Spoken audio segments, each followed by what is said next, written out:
सोमेन रॉय जी, USA से। राधे राधे गुरु जी। महाराज जी, आपके चरणों में कोटि कोटि प्रणाम। महाराज जी, जब किसी की ऐसी स्थिति आए, मतलब ब्रह्मबोध की, तो क्या प्रश्न खत्म हो जाते हैं? क्या उसको सब समझ में आ जाता है? प्रभु को पा लिया तो बाकी कुछ जानने की इच्छा नहीं रहती? बिल्कुल, सो कुछ समझ में आ जाता है या कुछ इच्छा नहीं रहती। जैसे आप छक गए ना, तो आपको अनुभव हो गया ना, अब हम छक गए, फिर आपको भोजन की इच्छा उस समय नहीं हो सकती। तो ये तो प्राकृतिक छकन है, वो सच्चिदानंद में छकन है। जो अपने स्वरूप का बोध हो जाता है तो ब्रह्मभूता प्रसन्नात्मा न शोचति न कांक्षति समः सर्वेषु भूतेषु मद भक्तिम लभते पराम।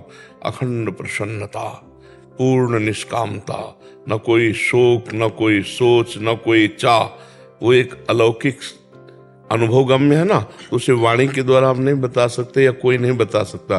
अनिर्वचनीयम प्रेम स्वरूपम, वाणी के द्वारा उसका वर्णन नहीं हो सकता। आनंद का वर्णन तो वाणी के द्वारा विषयानंद का भी नहीं हो सकता। भगवदानंद की तो बात जाने दो। जैसे हम आपको एक मीठा खवाएं, पेड़ा ही खवा दें, कैसा है तो आप कहोगे मीठा है। नहीं, कैसा मीठा है? बहुत अच्छा है। नहीं, कैसा बहुत अच्छा है? तो आपका अगला उत्तर होगा खा के देख लीजिए। इसके बाद इसका उत्तर आप नहीं दे सकते। बहुत अच्छा है, इसके बाद आप नहीं दे सकते। तो जब लौकिक आनंद का, प्राकृतिक भोग का वचन के द्वारा प्रमाण नहीं दिया जा सकता, तो भगवदानंद जो ज्ञानानंद, विज्ञानानंद आनंद है, उसको हम कैसे वाणी के द्वारा बताएं? वो क्या भगवान श्री कृष्ण के वचन है, ब्रह्मभूता प्रसन्नात्मा, अद्भुत प्रसन्नता, न सोचति न कांक्षति, ना कोई चाह ना कोई सोच। कैसी अद्भुत स्थिति होगी, सोचो। जब हमारे अंदर कोई कामना नहीं होगी, कोई चाह नहीं होगी, कोई भय नहीं, कोई चिंता नहीं, कोई शोक नहीं, अखंड प्रसन्नता, यही हमारा स्वरूप है। यही ब्रह्मबोध संपन्न महापुरुष की स्थिति होती है। और भक्ति में अपने प्रभु अपने साथ होते हैं, जिनको ज्ञानी लोग ब्रह्म कहते हैं, योगी लोग परमात्मा कहते हैं, भक्त लोग भगवान कहते हैं। वो प्रभु हमारे हृदय में, हमारे नेत्र में, हमारी बुद्धि में, हमारे मन में समा जाते हैं। पी मूर्ति नयनन बसे तेहि रस राहे समाए, ये लक्षण सुन प्रेम के और न कछु सुहाए, और न कछु सुहाए शब्द पर देखिए, फिर अपने रस मातो। अपने कौन? आत्मस्वरूप या प्रभु, जो भी कहो। अपने रस मातो, कुटुम देहते जाए छूट सब ही विधि नातो। बस वो बावरापन प्रेम की उन्मत्त अवस्था, जहां जहां पीर की बात सुने खोजत तिन गयनन। कौन मुझे अध्यात्म की बात सुना दे, शुद्ध प्रिया प्रीतम की बात कौन सुना दे। पूरा और हित धू छिन छिन ले प्रेम जल भरी भरी नयनन। थोड़ी थोड़ी देर में आनंदस्व प्रवाहित करता हुआ वो प्रेम की उमगन में, न लाज तीन लोकन की, न वेद को कहो करे, न शंख भूत प्रेत की, न देव जच्छते डरे, सुने न कान और की, दृश्य न और इच्छना। ऐसी प्रेम भक्ति जागृत होती है। जो योगी होता है वो अपने प्राणों का संयमन करके ऊर्ध्व भावना, परमात्मा भावना में, जैसे गाढ़ निद्रा, ऐसे जागृत अवस्था में शून्य रहता है। गाढ़ निद्रा में कोई चिंतन नहीं, पर बेशुद्ध अवस्था होती है। वो शुद्ध में रहते हुए भी गाढ़ निद्रा की तरह रहता है, परमात्मा स्थित। तो योगी की भी वही स्थिति, शून्य, कोई चिंतन नहीं। ज्ञानी की भी यही स्थिति, कोई चिंतन नहीं। और प्रभु के सिवा कोई चिंतन नहीं, सोई भक्त। ये चरम अवस्था की स्थिति है। यहाँ न कुछ जानना है, न पाना है।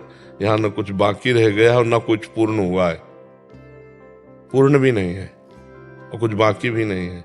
तो सृष्टि की जो रहस्य है वो समझ में आ सकता है। सृष्टि का रहस्य उसको समझ आ जाता है क्या? वही तो सृष्टि बना हुआ था, और कौन था? ये सृष्टि क्या है? एक ही परमात्मा तो है ना, एक हम बहुश्यामा। ये हमारा ही तो संकल्प है। संकल्प समेट लो तो कुछ नहीं है। ज्ञानी ऐसे योगी और भक्त इष्टाकार, यहाँ भी इष्ट है, यहाँ भी इष्ट, सब जगह हमारा प्रीतम है। सिय राम में सब जग जानी। सृष्टि में और कुछ नहीं है, न स्त्री है, न पुरुष है, न जड़ है, न चैतन्य है। एक परमात्मा है। जगन नाटक वैभवा, जैसे सिनेमा के पर्दे के अंदर कुछ नहीं है, पीछे से फोकस पड़ रहा है तो स्त्री पुरुष सब दिखाई दे रहा, ग्राम नगर सब कुछ, पर्दे में कुछ नहीं है। समझ लेना, ऐसे ही सृष्टि में कुछ नहीं, एक परमात्मा ही ये ग्राम नगर स्त्री पुरुष बना हुआ है। बस जहां से फोकस पड़ रहा है वहां दृष्टि पहुंच जाए। सब कर परम प्रकाशक जोई, परमात्मा। अब ये कैसे समझ में आएगा? हमारी बहिर्मुख दृष्टि की स्त्री नहीं है, पुरुष नहीं है, नहीं, ये तो पोशाक है। थोड़ी देर के लिए तुम स्त्री की पोशाक पहन लो तो तुम स्त्री थोड़ी हो जाओगे, थोड़ी देर के लिए पुरुष की पोशाक पहन लेने पर पुरुष थोड़ी हो जाओगे।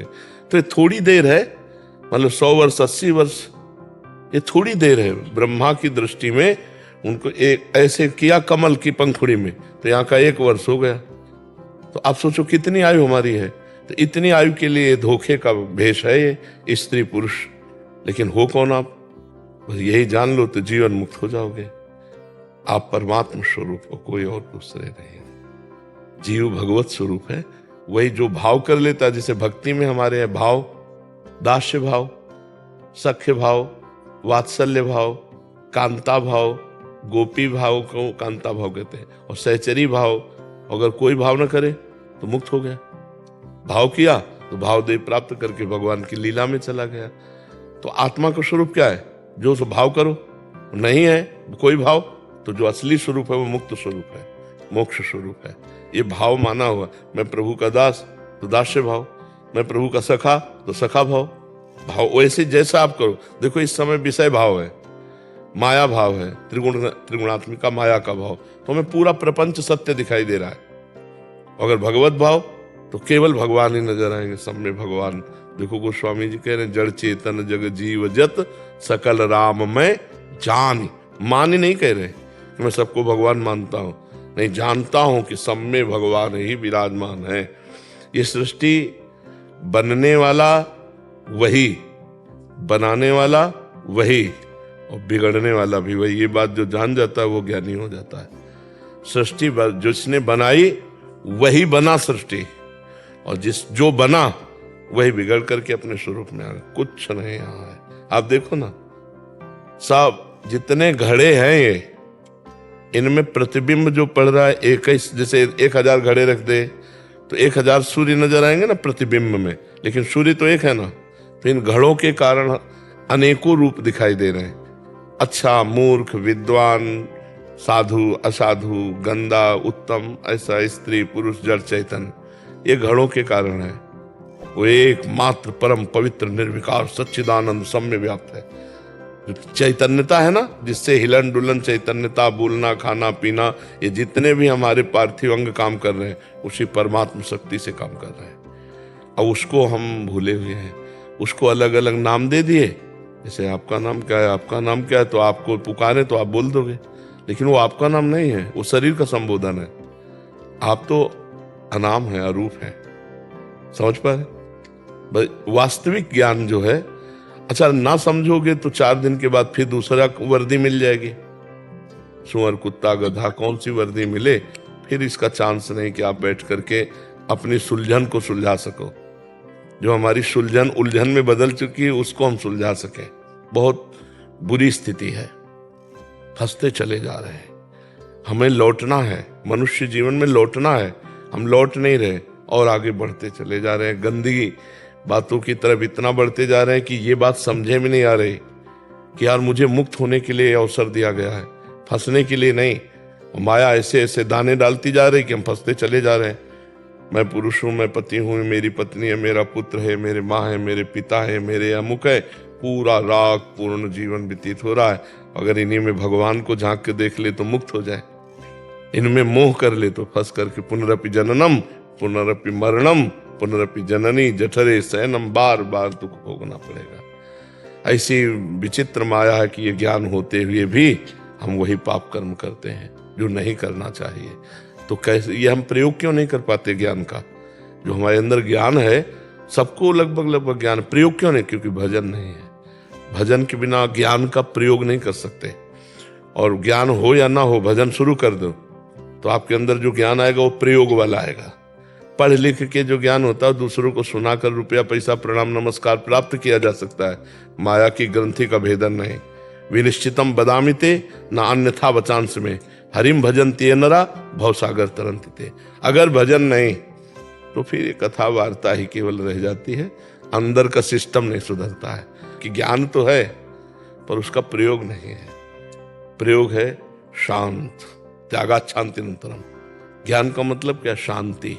श्रद्धावान लभते ज्ञानम तत्परः संयतेन्द्रियः ज्ञानम लब्ध्वा पराम शांति मचिरेणाधिगच्छति। किससे यश कीर्ति प्रणाम नमस्कार? कोई द्वैत हो, दूसरा हो तो है। हम अपने हाथ से पैर छुए तो हमको कैसा लगेगा? कुछ लगेगा क्या? ना अच्छा ना बुरा। ऐसे मेरी आत्मा ही तो है सब, तो दूसरा कोई हो तो बताओ। एक ही तत्व है, वो तुम में भी है। तो मान लो इसमें बिजली, इसमें बिजली, इसमें बिजली, इसमें बिजली। अब वो हाइलोजन की मैं ज्यादा प्रकाश करता हूँ, एसी कहे मैं ठंडा करता हूँ, फिर भाई तुम सब करण हो, बिजली चली जाएगी तो ना तुम प्रकाश दे पाओगे ना तुम ठंडा कर पाओगे। ऐसे ही समझो, हम सब शरीरों के अंदर वो जो पावर है वो परमात्मा है और वही मैं हूं। मैं अपने को भूलकर इसमें फंस गया, बस यही झंझट मिटानी है और कुछ नहीं करना। प्रेमानंद महाराज जी का जीवन और उनकी शिक्षाएं हमें यह सिखाती हैं कि प्रेम और सच्चाई ही जीवन का सार है। उनके विचारों ने हमेशा ही लोगों को जीवन के सही मार्ग पर चलने की प्रेरणा दी है। आज के इस वीडियो में हमने उनके कुछ खास संदेशों को आपके साथ साझा किया है। अगर आपको यह वीडियो पसंद आई हो तो इसे लाइक करें, शेयर करें और हमारे चैनल को सब्सक्राइब करना ना भूलें। ऐसे ही प्रेरणादायक विचारों के लिए हमारे साथ जुड़े रहें।